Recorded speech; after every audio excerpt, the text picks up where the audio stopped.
I was a construction man for most of my life. The kind that learned early not to complain because nobody was listening anyway. The kind that believed pain was something you swallowed and kept moving. I survived layoffs, busted knuckles, a crushed disc in my lower back, and winters so cold the steel froze to your gloves. And I wore those years like proof that toughness solved everything. When people talked about anxiety or burnout, I called it noise. Because back then, if you didn't show up, you didn't eat, and fear didn't pay bills. My son, Evan, was 25 and still living at home, sleeping through mornings and working nights at a warehouse on the edge of town, stacking boxes under fluorescent lights that never dimmed. To me, it looked like stagnation, like a man standing still while life passed him by. And every time I saw him rubbing his chest or calling in sick, something inside me hardened. I told myself I was worried, but worry came out sounding like disappointment. He had been a good kid once, strong shoulders even as a teenager, quiet but dependable. The kind who helped neighbors carry groceries without being asked. Somewhere along the way, that steadiness faded into something brittle. And I convinced myself it was because he hadn't been pushed hard enough. I thought discipline was the answer, because discipline had saved me more times than I could count. One night, I came home sore and irritated, my back screaming louder than usual, and found Evan sitting at the kitchen table with his head in his hands, the clock reading 9:47 p.m. He was supposed to be at work, and before he even spoke, I felt that familiar surge of anger rise in my chest, the kind that feels like righteousness. I didn't ask what was wrong. I asked why he wasn't where he was supposed to be. He said he felt dizzy, that his heart wouldn't slow down, that he couldn't breathe right under the heat and noise of the warehouse. I heard excuses instead of fear, and something in me snapped because I had gone to work with cracked ribs once and still finished my shift. I told him men don't call in sick because they're scared, and that the world doesn't make room for weakness. The words came out sharper than I intended, but I didn't stop them, because stopping would have meant questioning myself. I told him tough love was still love, that nobody ever helped me when my hands shook or my stomach twisted before work. I said pain was part of the deal, and if he wanted a future, he needed to learn how to endure. Evan didn't argue, and that should have unsettled me, but instead, it felt like victory. He looked tired in a way sleep never fixes. His face pale, his eyes hollowed out like he was carrying something heavy behind them. When he nodded and said he understood, relief washed over me because compliance felt like progress. He thanked me for being honest, which hit me strangely. But I brushed it off and told myself this was the moment everything changed. I went to bed, believing I had finally reached him. Believing my job as a father was to prepare him for a harsh world, not comfort him from it. I slept deeply that night, convinced discipline had done its work.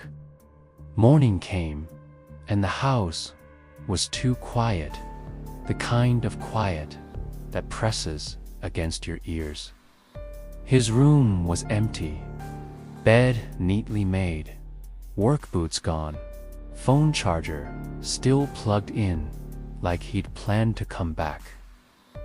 I told myself he'd gone in early, that this was proof my words had motivated him. By noon, my phone hadn't buzzed, and by 3, the unease settled in my stomach like a stone. When evening arrived and his car still hadn't pulled into the driveway, I started calling, letting it ring until voicemail picked up again and again. I told myself not to panic, because panic was weakness too. But fear doesn't listen to rules. The call came just after midnight, a number I didn't recognize. A calm voice asking if I was Evan's father. My legs gave out before the man finished his sentence, and I remember the kitchen floor feeling colder than concrete ever had. The warehouse supervisor said there had been an incident, that Evan hadn't come home after leaving early, that they found his car abandoned near the river. They handed me a letter folded so carefully it looked rehearsed, like something he'd rewritten a dozen times. My hands shook as I opened it, and the words blurred before they settled into focus, each sentence heavier than the last. He wrote that he was tired of being afraid all the time, tired of pretending his chest pain was nothing, tired of feeling like a failure in his own home.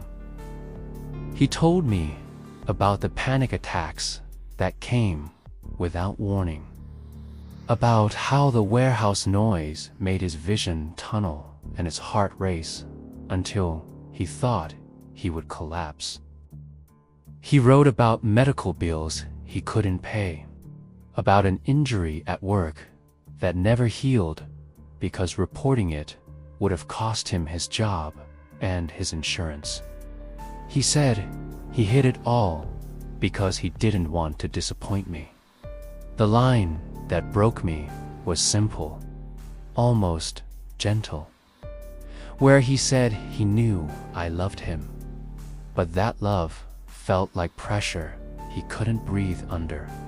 He said he tried to be strong in the way I understood strength, but his body and mind were giving out faster than his will.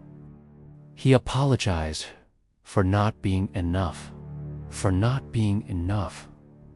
I read the letter over and over, hoping the meaning would change, hoping I had misunderstood everything else.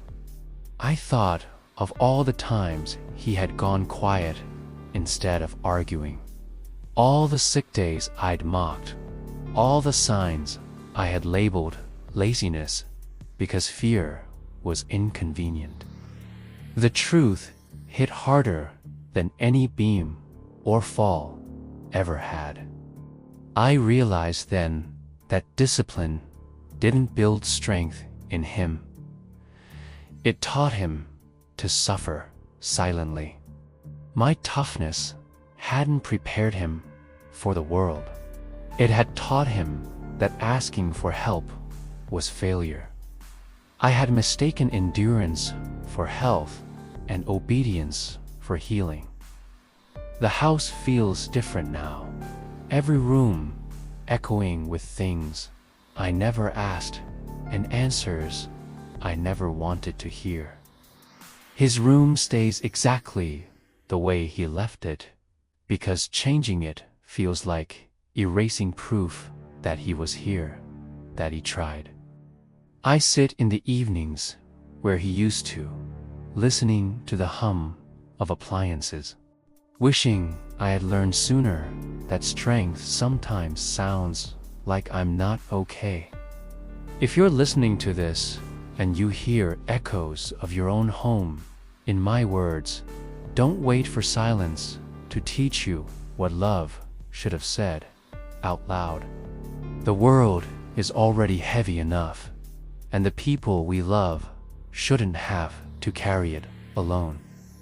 I thought my son needed discipline, but what he needed was help, and I understood that only after it was too late.